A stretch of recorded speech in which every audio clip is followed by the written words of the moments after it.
Sir আসসালামু আলাইকুম, কেমন আছেন? ওয়ালাইকুম আসসালাম, আলহামদুলিল্লাহ ভালো আছি ভাই। স্যার আপনার কাছে আমার কোশ্চেন, আসলে কোশ্চেনটা আমার না, কোশ্চেনটা আমার দর্শক ভাইদের। আমার কমেন্ট বক্সে অনেকেই কমেন্ট করে যে স্যার আমার রাখাল সকাল 8টার সময় এসে আমাকে জানাচ্ছে যে একটা গাভী হিটে আসছে। স্যার আমার কোশ্চেন হচ্ছে যে রাখাল জানালো সকাল 8টায়, এটিকে যদি আমরা কৃত্রিম প্রজনন করি তাহলে কখন করব? যদি আমরা সার দিয়ে এর প্রজনন করি বা পাল দেই তাহলে আমরা কয়টা সময় দিলে ভালো হবে? এইটা স্যার আপনার দীর্ঘদিনের অভিজ্ঞতার আলোকে আমাদেরকে একটু বলতেন। ধন্যবাদ ডক্টর বাইজিদ মোরল। আসলে আপনি কৃত্রিম প্রজননের উত্তরগুলো দেওয়ার আগে আমি দুইটা লাইন বলবো। আমি খামারি ভাইদেরকে বলবো আবারও, আপনারা যারা খামারি আছেন, আপনারা জানেন 3টা গরু হইলেই একজন খামারিকে খামারি বলা যাবে, খামার বলা যাবে। 3টা গরু হইলে খামার বলা যাবে। সেক্ষেত্রে খামার সুযোগ সাথে সাথে আপনি 2-3টা রেজিস্টার মেনটেন করবেন, জাস্ট সিম্পল। একটা হচ্ছে আপনার চিকিৎসা রেজিস্টার, একটা হচ্ছে ভ্যাকসিন রেজিস্টার, আর একটা কৃত্রিম প্রজনন রেজিস্টার। কিন্তু মিনিমাম 3টা, এই 3টা রেজিস্টার যদি আপনি মেনটেন করতে পারেন আপনার খামারে, আপনার তাহলে সব কিছু আপনার সহজ হবে। অনেক কিছু এরপর অনেক কিছু ডিপেন্ড করে, কখন বীজ দিলেন, কখন হিটে আসলো। এনিওয়ে, আপনার প্রশ্নের আনসার দিচ্ছি। আসলে ম্যাক্সিমাম গরু হিটে আসে কিন্তু ভোর রাতে, ধরেন 3টা 4টা 5টা, ধরেন আমরা ধরে নিলাম 4টার সময় হিটে আসলো। আপনি খামারে যদি আপনি ভালো খামারি হন তাতে আপনি নিজে এটা পাচ্ছেন, আপনি যা দেখবেন আপনার রাখাল কিন্তু তা দেখবে না। এনিওয়ে, ধরেন আপনি 4টার সময় হিটে আসছে, সবচেয়ে বেস্ট টাইম হচ্ছে 12 থেকে 18 ঘন্টা। এটা জানেন, সবচেয়ে বেস্ট টাইম হচ্ছে 12 থেকে 18 ঘন্টা, মনে করি এটা। তাহলে যদি আপনার 4টার সময় যদি আপনার যদি ভোরবেলা 4টায় আসে বা 5টায় আসে, যে 4টায় ধরি, তাহলে বিকাল 4টা হলে 12 ঘন্টা, 5টার সময়, 6টার সময়, 7টার সময় করতে পারলেন। অথবা অনেক সময় দেখবেন যে বিকালে হিটে আসছে। আসলে আমরা এই ক্ষেত্রে কিন্তু আমরা ভুল করি, অনেকে মনে করি যেন বিকালে হিটে আসলো। আমি বলছি ম্যাক্সিমাম হিটে আসে কিন্তু ভোর রাতে। অনেক সময় বিকালে দেখছি, তাহলে মনে করছি আমি বিকালে হিটে আসছে, কিন্তু হিটটা আসছে কিন্তু ভোরে। আমার চোখে আসছে মলটা আসছে বিকেলবেলা, কিন্তু আমি দেখলাম বিকালে, তাহলে আমি পরের দিন এখানে এই করতে যাই, তাহলে সেখানে কিন্তু আমি লুজার হচ্ছি, দুই দিক থেকে লুজার হচ্ছি। খামারে আমি বলছি সবচেয়ে বড় লস হচ্ছে, লাভ হচ্ছে যদি খামার থেকে আপনি বছরে একটি বাচ্চা পান, এবং সেটার জন্য সবচেয়ে মানে বছরে একটি বাচ্চা পান, তাহলে ওই খামার সহজে লস হবে না, লাভ হবে ইনশাল্লাহ।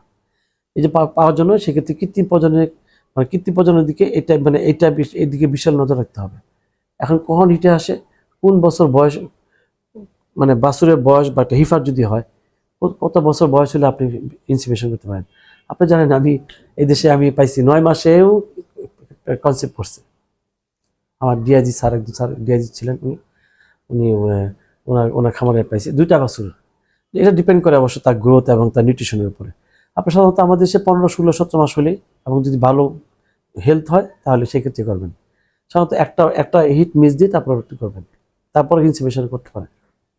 কিন্তু প্রায়ই দেখছি আমি রিপিট ব্রিডিং ক্ষেত্রে, আপনি জানেন ওয়ার্ল্ড ওয়াইডই হায়েস্ট হচ্ছে 60% রিপিট ব্রিডিং হবেই। কিন্তু আমাদের দেশে ম্যাক্সিমাম খামারেরা প্রতারিত হয়। কীভাবে প্রতারিত হয়? হয়তো আপনি জানেন না গরুটা কখন ডাকছে, যে এআই টেকনিশিয়ানকে ডাকলেন, সে এসে দেখলো যে আসলে হয়তো গরুটা ডাকে গেছে ভোর রাতে, আপনি টের পেলেন গরু মল পাইছেন বিকেলবেলা, তো পরের দিন ডাকলেন। ওই এআই টেকনিশিয়ান এসে করবে কি, আর যা করে বাস্তব সেটাই বলছে। সে হিট থাকুক আর না থাকুক, সে কিন্তু এই করে যায়। তো এই জন্য কিন্তু আমি বলবো, প্রথম দোষ বলবো আপনার, তারপর বলবো ওনার। আমরা আসলে সেরকম না, আমরা যেরকম এতটা নিয়ে চলি। এনিওয়ে, তো সেক্ষেত্রে আমি আবার বলছি 12 থেকে 18 ঘন্টার মধ্যে ইনসিমেশন করা হবে।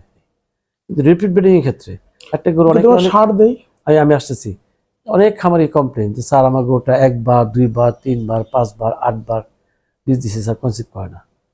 সেই ক্ষেত্রে কি, বা আমি পরশুদিন একটা খামারে গেলাম, বললো স্যার এটাকে ওয়াশ দিছি। আপনি নেভার, ওয়াশ বলতে কোনো ট্রিটমেন্ট নাই।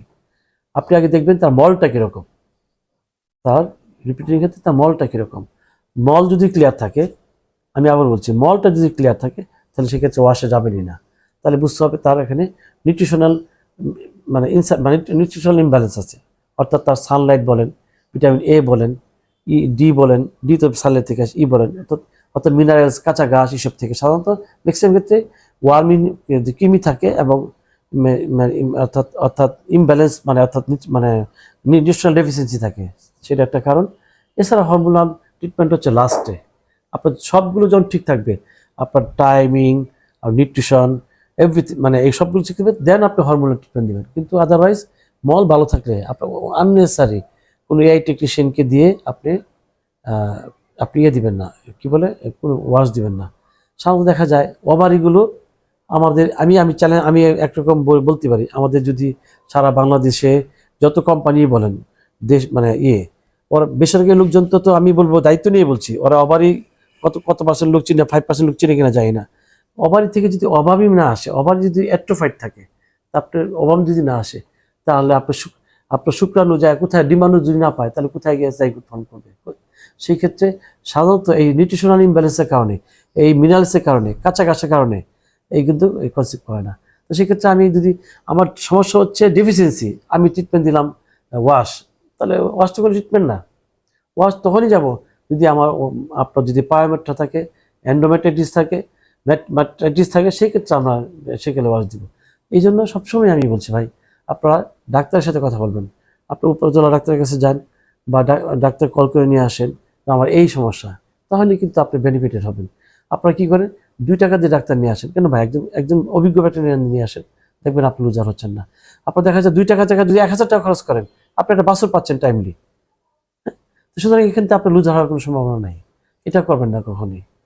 আর যদি আমরা সার দেই, ও, আর আপনি জানেন, এটা আমি বলি, যারা বড় খামারি তাদেরকে আমরা সাজেস্ট করি খামারে একটি সার রাখার জন্য, ইন প্রেজেন্স অফ অক্স।